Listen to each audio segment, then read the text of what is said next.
You're watching a 14-year-old girl being dragged out of the emperor's room. She's not walking.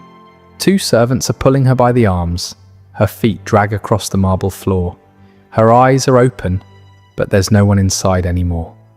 3 days ago, that girl was laughing in the room next to yours. This morning they called her. Now she's something else, like someone pulled her soul out. A servant sees you watching. She grabs your arm, pulls you back into your room. Don't look, never look. And when they come for you, don't fight. Rome. Year 39. AD. You're 14 years old. You've been locked in a place called the Garden of Venus for 6 days. And you just learned what happens to girls when they get summoned. Your dad said this was a privilege. Your mum cried when you got on the carriage. The neighbours watched with envy as you rode up the hill toward the palace. No one told you the truth. No one told you that the most powerful man in the world has a system, like a factory, that writes down girls' names on tablets, their ages, what they look like, and calls them one by one to his room. And when they come out, they're not the same anymore. This is the story of what Caligula did to the girls in his palace. And the scariest part isn't what he did. It's that no one stopped him. Not the senators, not the guards, not even the parents who handed their daughters over at the door. Everyone knew, and everyone stayed quiet.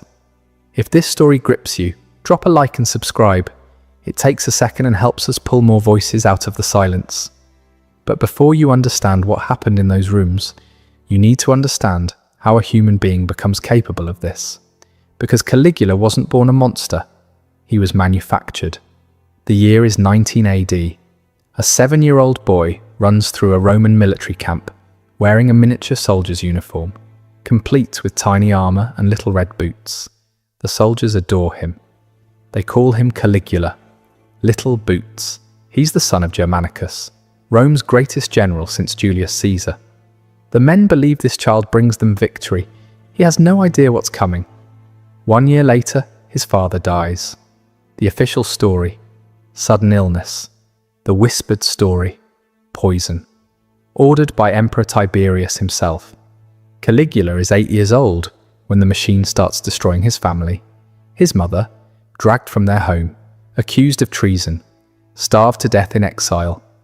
His oldest brother, arrested, imprisoned, so hungry he tried to eat the stuffing from his mattress. His second brother, exiled to an island where guards tortured him until he smashed his own head against the walls to end it. One by one, erased, and young Caligula watches all of it happen. By 31 AD, he's the last one left, 19 years old, the sole survivor. Then comes the summons. Emperor Tiberius wants to see him. On Capri, the ancient historians, Suetonius, Tacitus, people writing within living memory of these events, describe Capri as a house of horrors. Tiberius had turned the island into his personal fortress, far from Rome, far from anyone who might object to what he did there. Into this environment walks teenage Caligula. He knows Tiberius murdered his family, everyone knows, but he can't show it. One wrong look, one flash of anger, and he's dead. Suetonius writes something chilling. There never was a better servant or a worse master. For 6 years, Caligula watches, studies, learns exactly how to break human beings from the greatest monster in Roman history. Then in 37 AD, Tiberius dies. Some say natural causes, others say Caligula smothered him with a pillow. Either way, the hostage is now emperor. Rome celebrates. They think they're getting the son of beloved Germanicus. They have no idea what they just unleashed. For 7 months, everything seems perfect. Caligula releases prisoners, hosts spectacular games, distributes money to the people. Then he gets sick, a severe fever that lasts weeks. The person who wakes up is not the same person who went to sleep. What happened during those fevered days we'll never know. But when Caligula recovered, something inside him had shattered, and Rome was about to learn what he'd been hiding. Imperial officials begin traveling through Rome and the surrounding territories. They visit houses of wealthy families and poor families alike.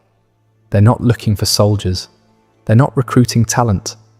They're looking for three things: age, beauty, purity. Girls between 12 and 16 years old, faces that please the emperor, and virgins verified by family reputation and sometimes examined.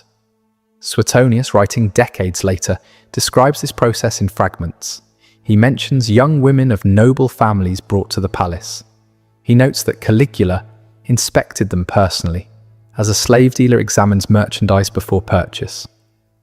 Even Suetonius, a man who documented orgies, murders, and incest without flinching, seems uncomfortable describing what came next.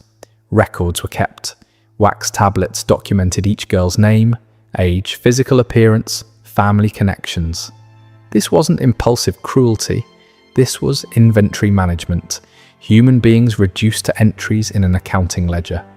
The system was terrifyingly efficient. Officials travelled in pairs carrying imperial seals that opened any door. They had quotas to meet, reports to file. They measured their success in numbers: how many candidates identified, how many families visited, how many girls delivered. This wasn't chaos, this was bureaucracy, and that's what makes it truly horrifying.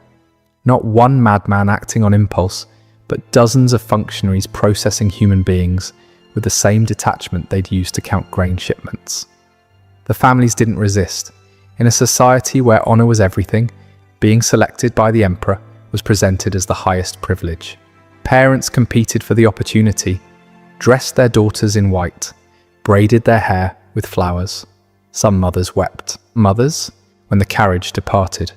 But they wept quietly, because crying loudly would mean they weren't happy, and not being happy would mean serving the emperor was something bad.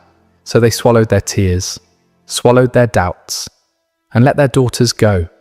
They called it the Garden of Venus. The name sounds beautiful, romantic, like a place filled with flowers and fountains where young women learned poetry and music. It was a prison. But here's what made it worse than any dungeon. A dungeon looks like a dungeon.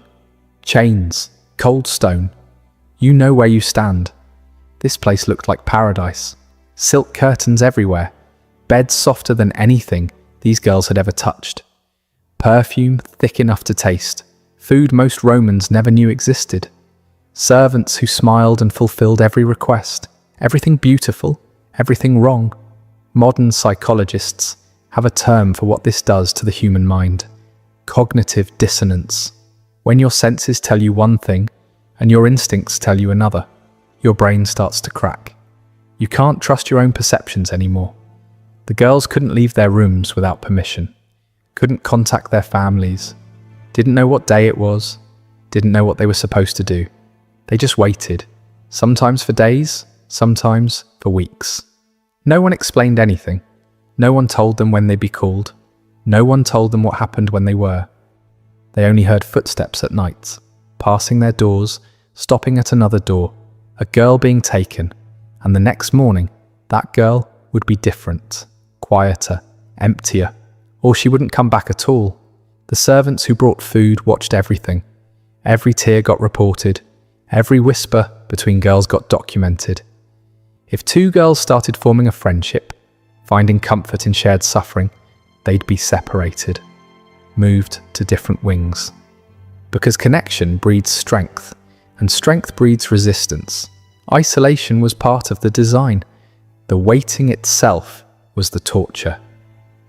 In the 1960s, psychologist Martin Seligman conducted experiments that revealed something disturbing about the mind. When subjects learned that nothing they did could change their situation, they stopped trying.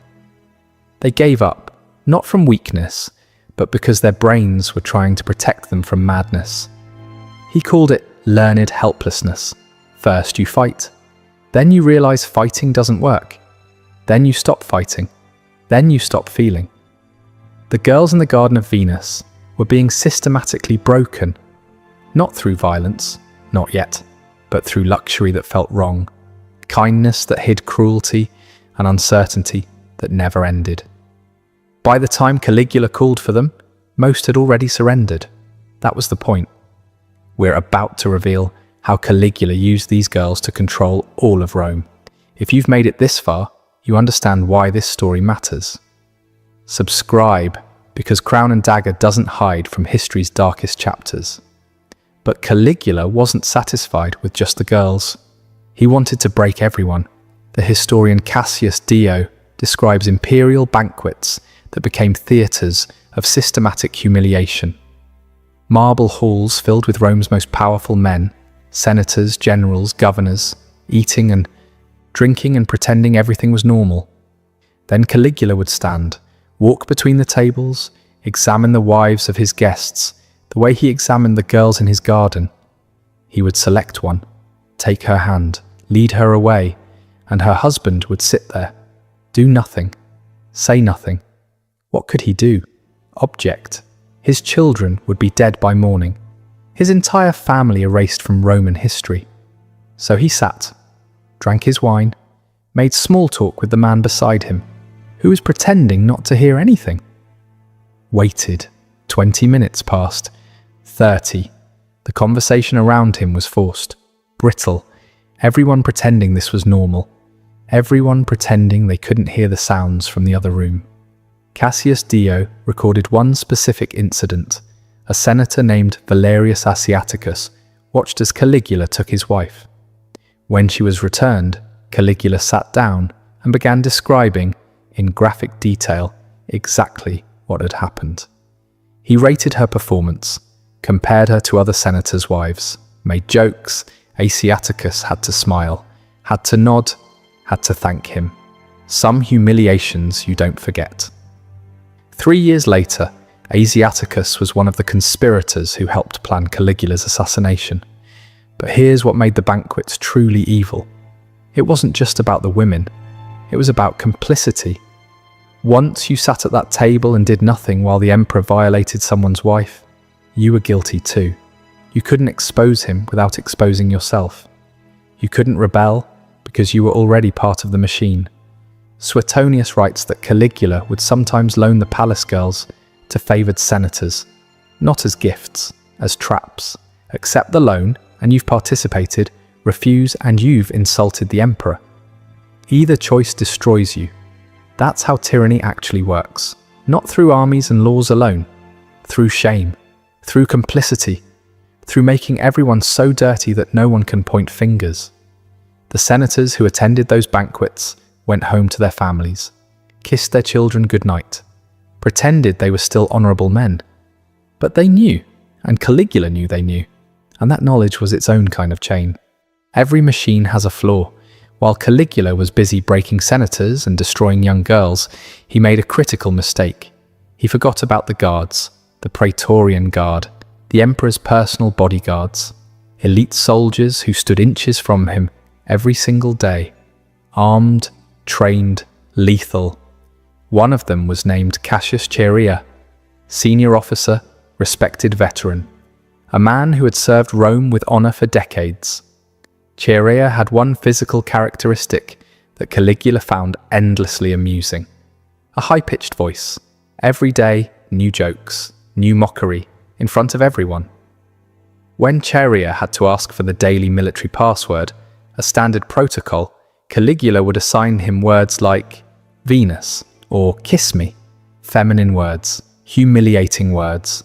The other soldiers would smirk.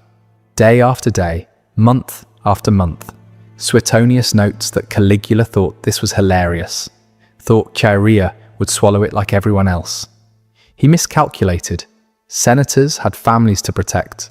They could rationalize staying quiet.